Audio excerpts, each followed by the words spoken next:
We're not eating these plants that have actually followed human civilizations across the planet.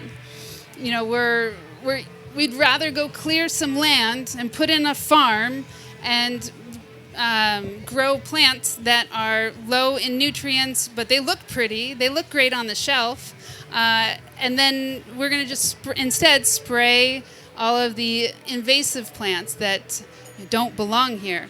But actually, if we were to eat those plants, our system would be a little bit more sustainable.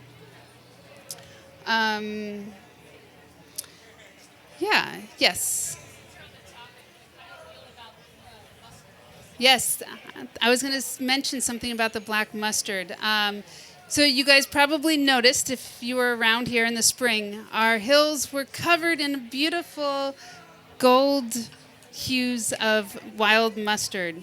You know, that came from the settlers from way back when the settlers first came over from Spain, I believe, the Mediterranean. They brought mustard seeds with them because that was their food. That was what they would use that. And they would plant along the trails that they took so that they could find their way back to the ship.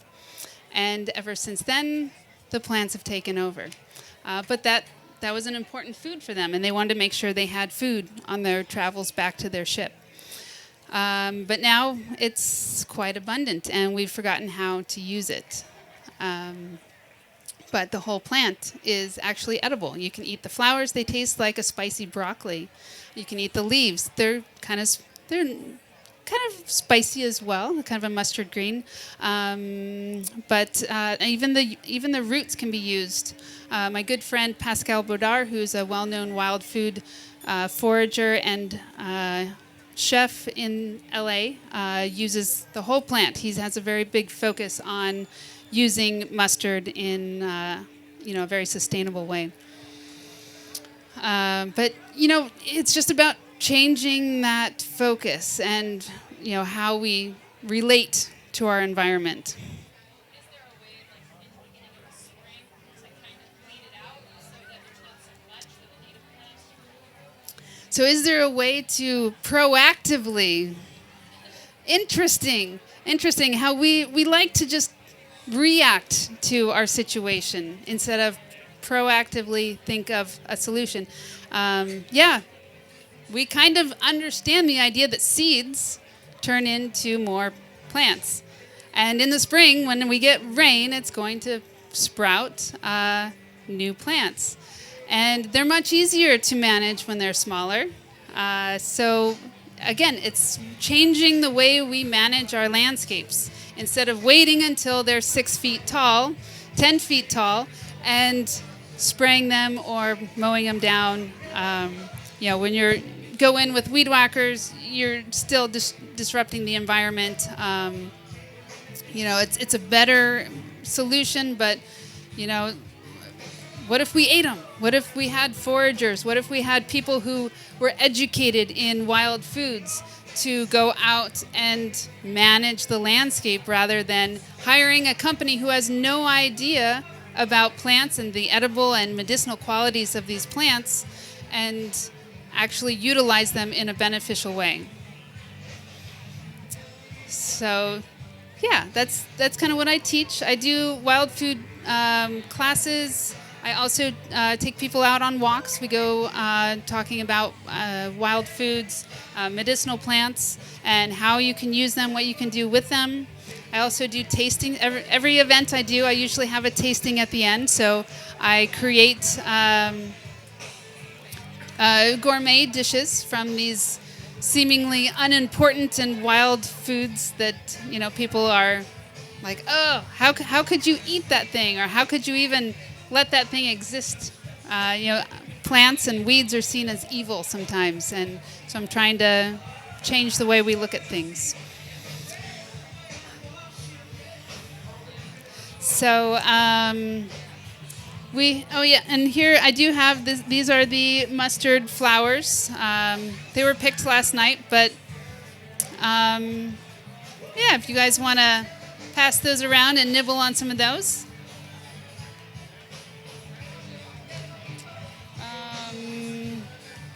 Yeah, so edible uses of plants, it's very important. 90% of what we're putting in our body is our food, and by changing what we're putting in our body, that's going to have a substantial effect on our health.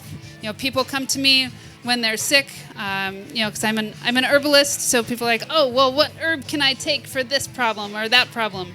But it's like my first question is always, well, what's your diet like? So changing the way we look at our food, what we're putting in our body, and then I'm like, okay, now we'll talk about what kind of herbs we can add to it, and then assess things that way. So medicinal herbs. One of my favorites that grows locally here, this one's called mugwort, and mugwort is a really great women's herb, helpful for a lot of menstrual issues and even menopause and stuff like that. And it's also a great dreaming herb. It helps to recall dreams as well as invoke very vivid and colorful dreams. So I'm going to pass this around, and you guys can take some with you. Take whatever you feel you need. Just by having a piece of mugwort by your bed at night is enough to help stimulate your dreams. You can crush a little bit in your hand just to kind of release the essential oils and the smells, and you'll notice it has a very particular smell to it.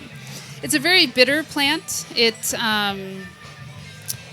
can make a tea out of it. Sometimes if you're really wanting to do some dream work, I would make a tea from it at night. But, like I said, it's very, very bitter. But it's worth it, I promise. Yes?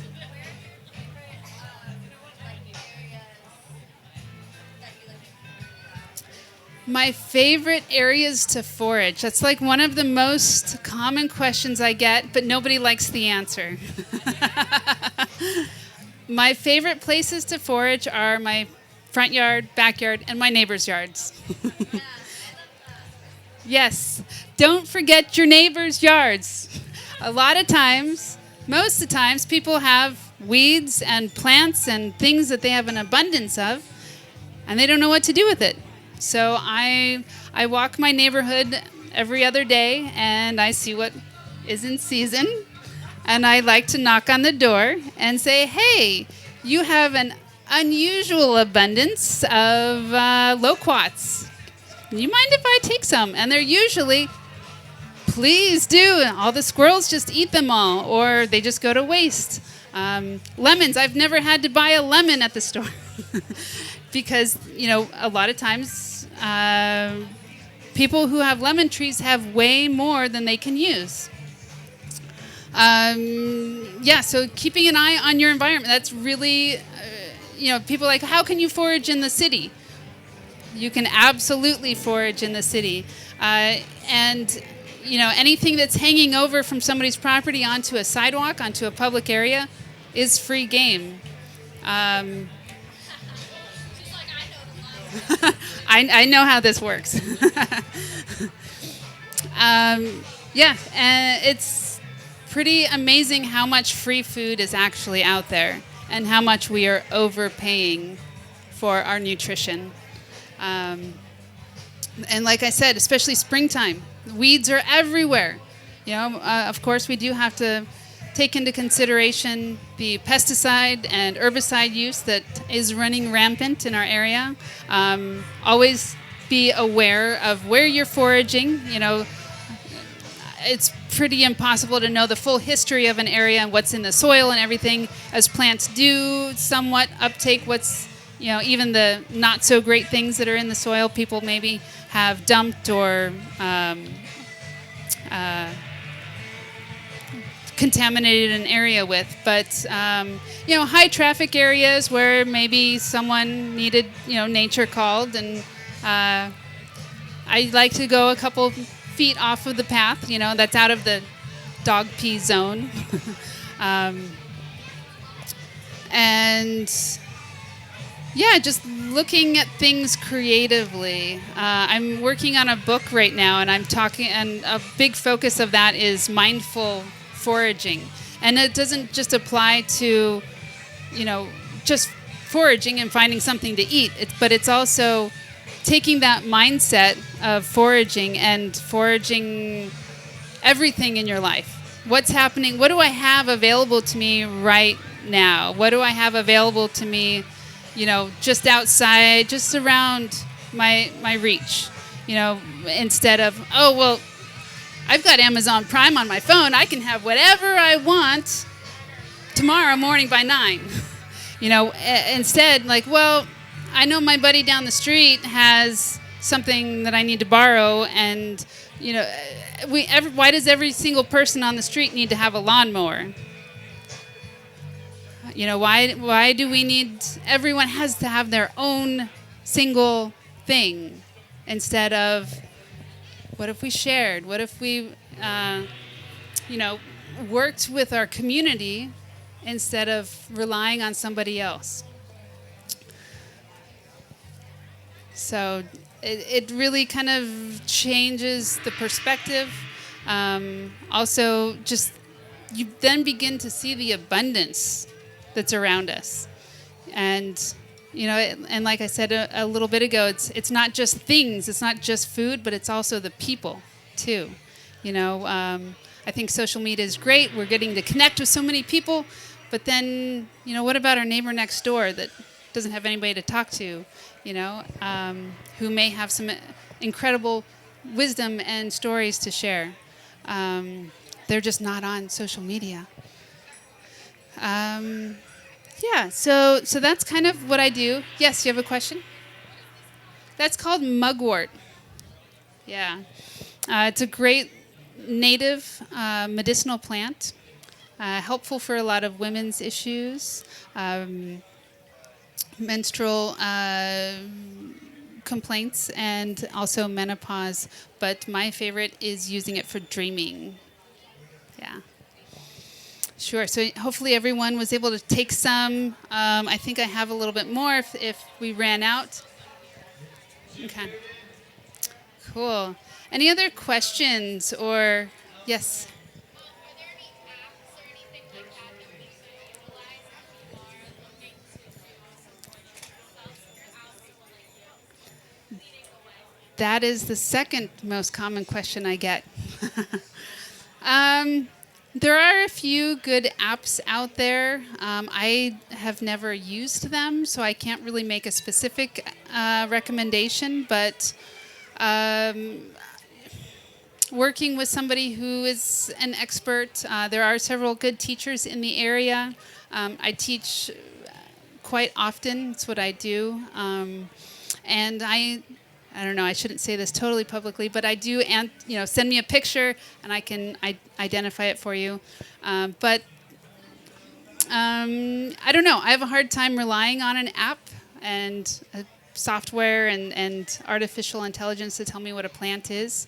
But breaking into the resources of local experts and books. Books are great, but I would definitely have a second opinion. A picture is a little different than seeing a plant in person, but it's a great place to start.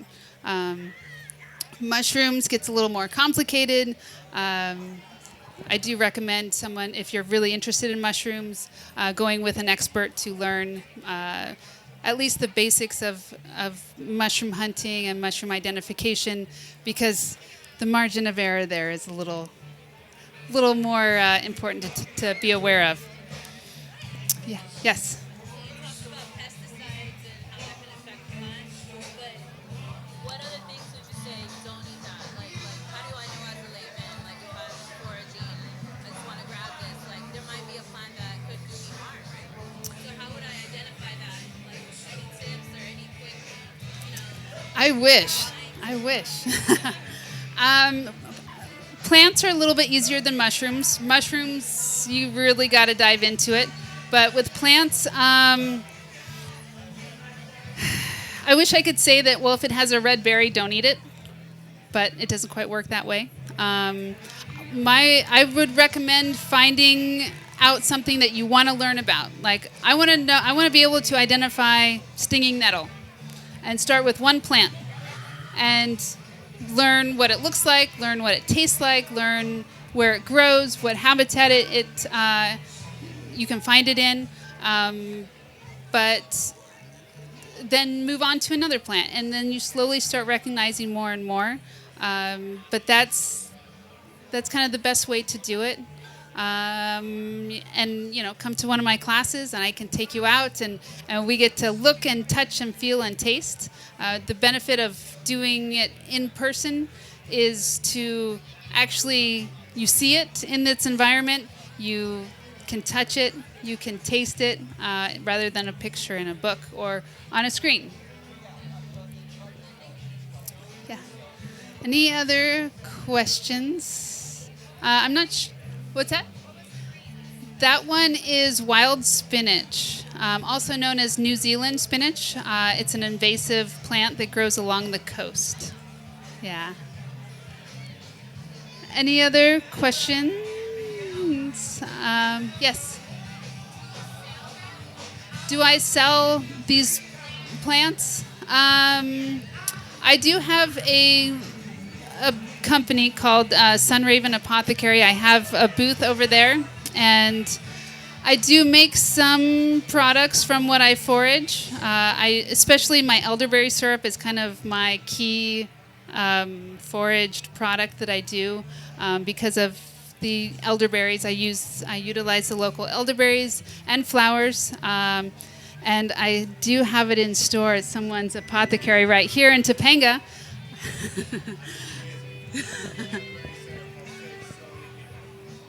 Yes, it's pretty good stuff.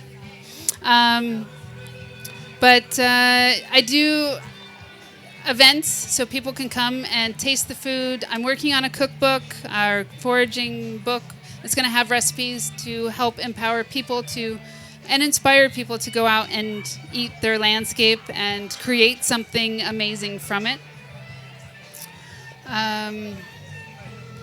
Yeah, so that's kind of a brief introduction to what I do, and kind of foraging and wild foods. I'm not quite sure how long I'm supposed to go. You don't know? Okay. So if there's any other questions, I'm happy to kind of continue the conversation and dive deeper into any sort of area. Or we can try some more stuff. Yeah.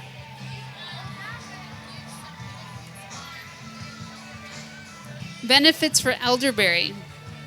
So elderberry is a medicinal plant that's been used all around the world, and it's been used for a very long time. It is an antiviral and helpful for colds and flus. So it's going to help shorten the duration of your illness, and also lessen the severity. So you're going to get better quicker and not feel quite as bad. I use it a lot for kids. I work with kids a lot, doing a lot of homeschool programs. I know a lot of families, and they're always, every winter, it's like, I need some elderberry, I need to stock up. And I'm giving out, big jars of elderberry syrup. And and it's been clinically studied that it actually does do what everyone thinks it does. So what happens actually is when we get infected with a virus, it attacks our cells. The virus breaks into our cells and uses the cell's DNA to recreate itself and to proliferate inside the cell, and then it breaks open and then spreads out through the body. But what elderberry does actually prevents the virus from breaking into our cells. So pretty amazing. Yeah, so you're still infected, but it's not spreading. So that gives your immune system a chance to fight it off. Yeah. Yeah, sure. Yes. Oh, okay. Any other questions? Sure. Thank you. Yes. Mushroom foraging. I always hesitate a little bit to talk about mushroom foraging to a big, wide range of people because somebody's going to be like, oh, she said I can eat wild mushrooms. And look, there's one growing in my yard. I'm going to have that one for dinner. And it could be the wrong one. But I love mushroom foraging. I go all up the coast and uh, Colorado and Arizona and forage for all sorts of edible and medicinal mushrooms. And it does take some time, but mushrooms are highly medicinal. We're really, but they're ancient foods too. People have been eating them throughout history, and we're now getting into the science of why mushrooms are so good for us. They are really helpful for our immune system. And they're really kind of special how they work with our immune system because they modulate our immune activity. And what that means is if our body is overactive in our immune system, we've got autoimmune diseases where our immune system's actually attacking our body.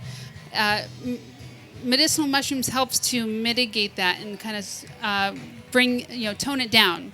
And if our body is underactive, we're getting sick a lot, our immune system's having a hard time fighting off diseases and illnesses, the medicinal mushrooms help to upregulate that immune action.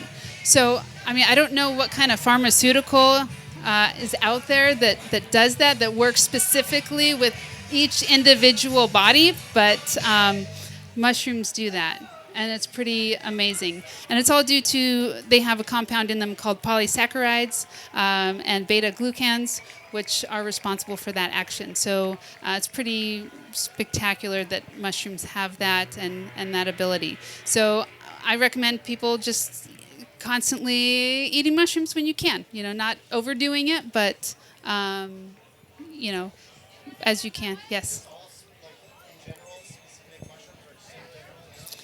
In general, there are more specific ones, like reishi and chaga. Turkey tail are kind of like my top 3 that I really like to use.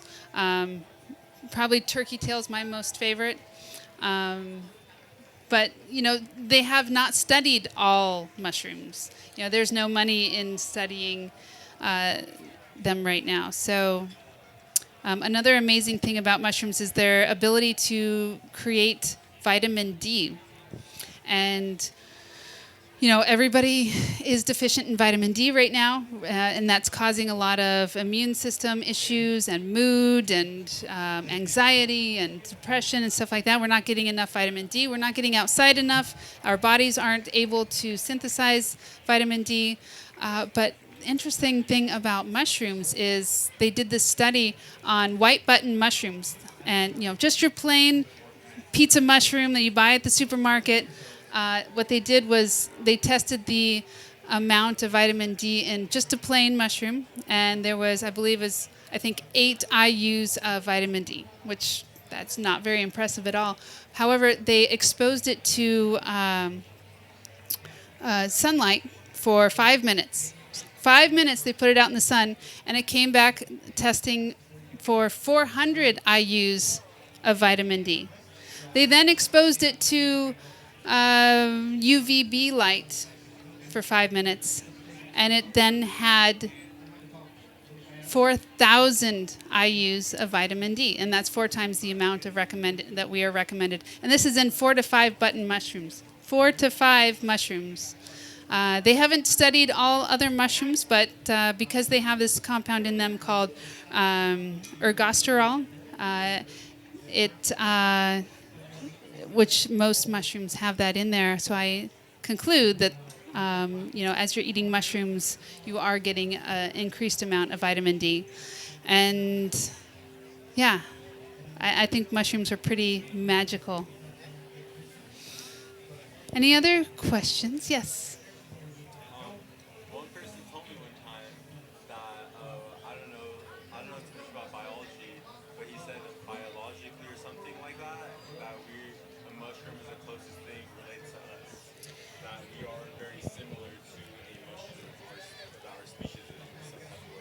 Are we walking mushrooms? Very well could be. Yes, we are more similar to mushrooms than we are to plants. I know. Um, so mushrooms absorb nutrient from their environment. We absorb nutrients from our environment. Plants create their own nutrients from the sun. We can't sit out in the sun and create our own nutrients, but we pull it in from our environment, mushrooms do. They're absorbing from the decaying matter. They have hosts they absorb from, or they live with other plants that they absorb their nutrients from, and they have. Yeah, we're very biologically similar to mushrooms. I don't know. There's a lot of weird theories out there, but I don't want to go into that because I think I'm probably on video. Any other questions on plants, mushrooms, foraging, medicinal plants? Yes. One person told me that he read that you have to cook mushrooms in order for them to be bioactively available to your system. That there's a lot of mushrooms, if you don't cook them, you can't eat them. It's one of the few foods that you cannot eat raw. Correct. Yes. So he was asking about, do you have to cook your mushrooms? Yes. Cooking mushrooms helps to open up the cell walls. Mushrooms are made up of a compound called chitin, and it's kind of a similar compound to what shellfish and crustaceans have. And by heating them up, it breaks that open and releases all of the good stuff inside. Otherwise, it's kind of like eating a bunch of fiber, and it's just going to pass through your system without actually being metabolized. So good question. And also with wild mushrooms, I recommend always, always, always, always cooking your wild mushrooms. You really should be cooking your mushrooms from the store too, just to be on the safe side. But a lot of times there's extra microbes and fun little organisms hitching a ride on there. And also some wild mushrooms you have to cook them to get rid of any of the stuff the compounds that can be a little irritating to the digestive system. I know. There was one time I was in a hurry and I really wanted some chicken of the woods tacos, and I did not cook my mushrooms well enough, and I paid the price. Any other questions? I don't know how much time I have here, but I'm just gonna pass around some more. This is a wild fennel that grows out here, and they're sprouting up right now. They have really nice little pollen here, flowers that are nice to use. You wanna pass those out too? Those are fun. All right. Yes. So if I were to make a mushroom tincture, would the alcohol break the cell walls for it to be bioavailable? Another good question. So making an extract from a mushroom, because of that really thick and impenetrable cell structure of a mushroom, it's best to make a double extract.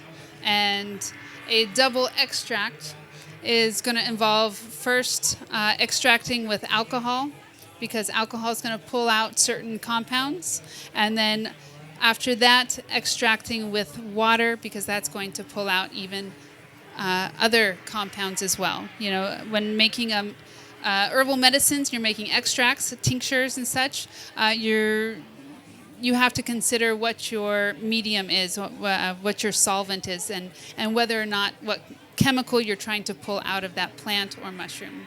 So with mushrooms, you do have to do a double extract. It's an alcohol first, and then You're going to combine the two. So after you've made an alcohol extract, you've soaked your mushroom in alcohol for a length of time, about 4 to 6 weeks. You're going to pull out the mushroom, and then you can put that into and save your alcohol. And it has all that good stuff in there.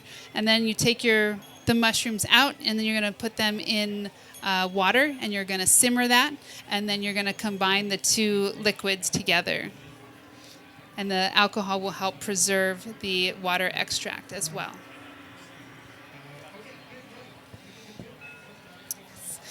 Any other questions or concerns on foraging wild foods and medicinal plants and mushrooms?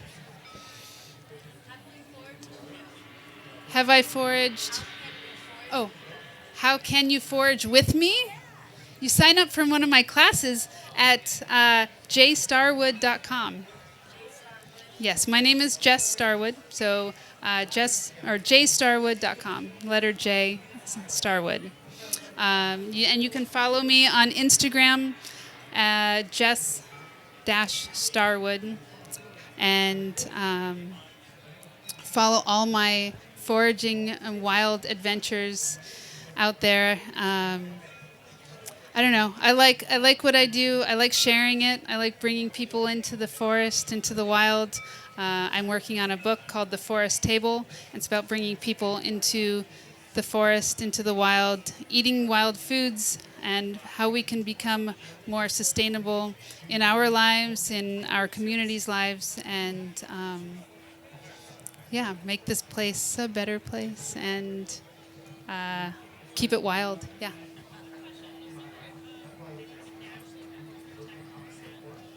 Natural sunscreen. Right there. There you go. Coconut oil is good. Skincare is not necessarily my specialty, but I do know that carrot seed oil, coconut oil are good ones.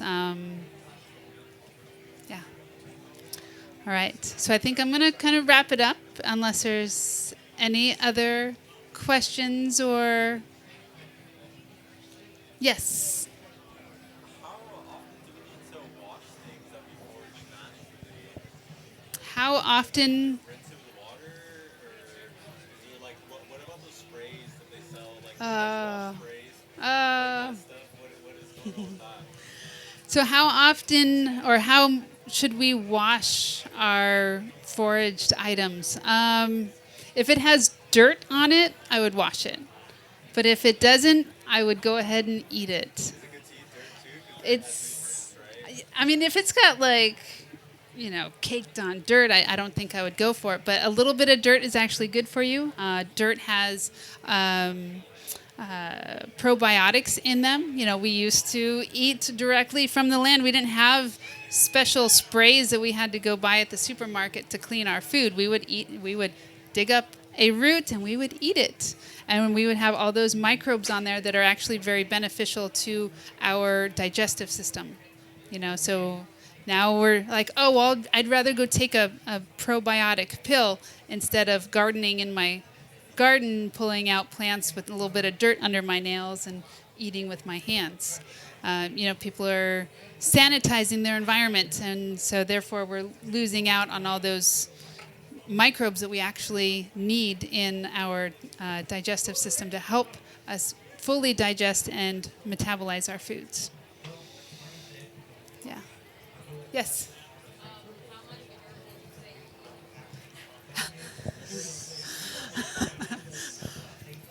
Excellent question. I don't think I've had that question before, but I appreciate that one. How much dirt do I actually eat? An estimate. Huh. You know what? I'm going to have to keep track now and measure it. Yeah. But I appreciate that. All right, so I'm going to wrap it up. You can find me on Instagram at Jess-Starwood. My website is jstarwood.com, or you can find me at sunravenherbs.com, and I sell mushroom powders and medicinal plant extracts as well, and elderberry syrup when it's in season. I have events, classes. I teach workshops and teach foraging, plant walks, and wild food dinners, tasting events. And yeah, I'm happy to answer any questions. I'll be at my booth just down the way.